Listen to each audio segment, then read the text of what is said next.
If I may ask, why did you guys choose Worcester, Massachusetts? Great question. So for us, every year we select 10 to 15 locations across the globe. So our base in London, that's where we kind of decide on the locations all over the world. So Africa, Australia, Europe, and now North America. And we're very, very selective with picking locations where there's a lot of pride, where there's a lot of buzz, a lot of excitement. And we've been having meetings now for the last 2-3 weeks with a whole bunch of different organizations that want to help piece this ball together and be a part of the story of the Worcester Monopoly. The excitement that we anticipated was going to be there has been matched in every single one of those phone calls and video calls. And for us, that's the reason why like I said, we've chosen Worcester. It's the buzz, the excitement, and the fact that we anticipate, and just from the sheer number of suggestions we've had already in our inbox, we know that the Worcester public are going to get very much behind it. So that's what we look for when we kind of decide upon a location across the world. Well, that's really exciting that, we got the attention internationally. And I'll just let you know, Worcester's always kind of taken a beating from Boston. They think we're like in the sticks or something out here. But I've been living in this city for 21 years, and it has come such a long way as far as arts and culture and business and food. And we just recently got a minor league baseball team, part of the Boston Red Sox organization, and Polar Park. Is that going to be included maybe in the game? So, Michael, the way we set it up, we keep everything top secret. Okay. We do it in that way because we want to keep the buzz going. Of course, I'm sure you can imagine the type of things that we typically will have on these editions, but for us, we want to tell a story with a range of things that there are to offer. So that's as much as I can tell you, but again, all the major organizations and all the major players in the city will have the opportunity to be on the board.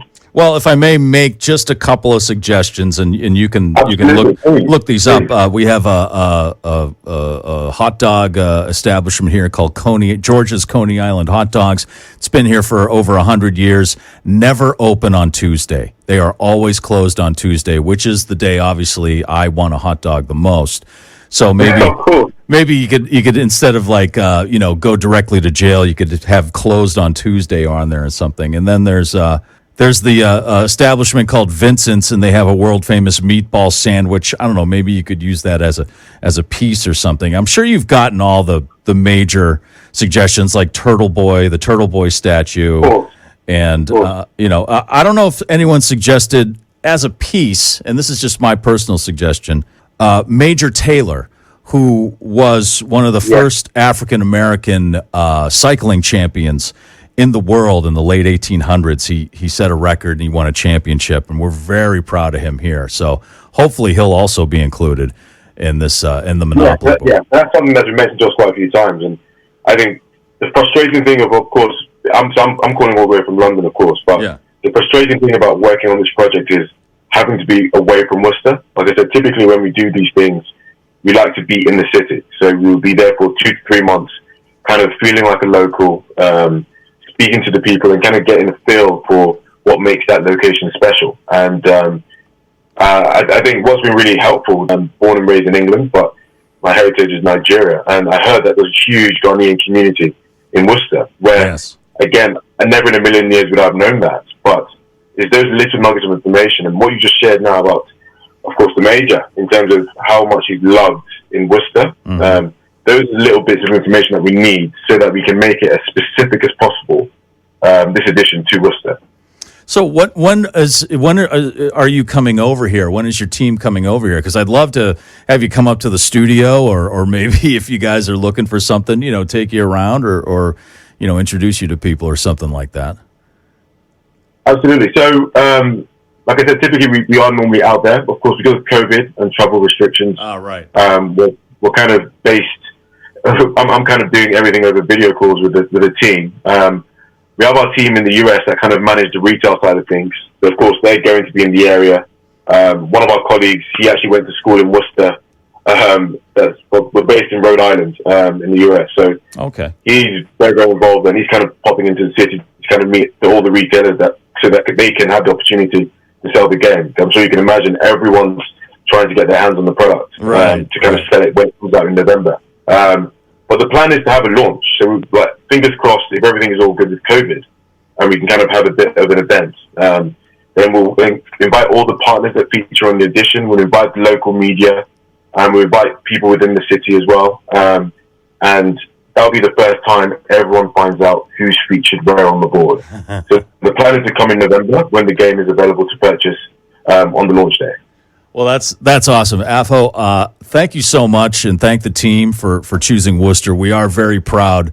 Worcesterites very, very proud of their city here. So this is pretty exciting for us. And if there's any way you can make a piece out of this or something on the board of a pothole in the road, because that's pretty much what it's like right here. Driving around Worcester streets are a wreck. So that would be very, that would be very representative of the city here also. But that is fantastic. Yeah, some kind of that pothole. is fantastic. So again, I'll give you a little shout out on that one.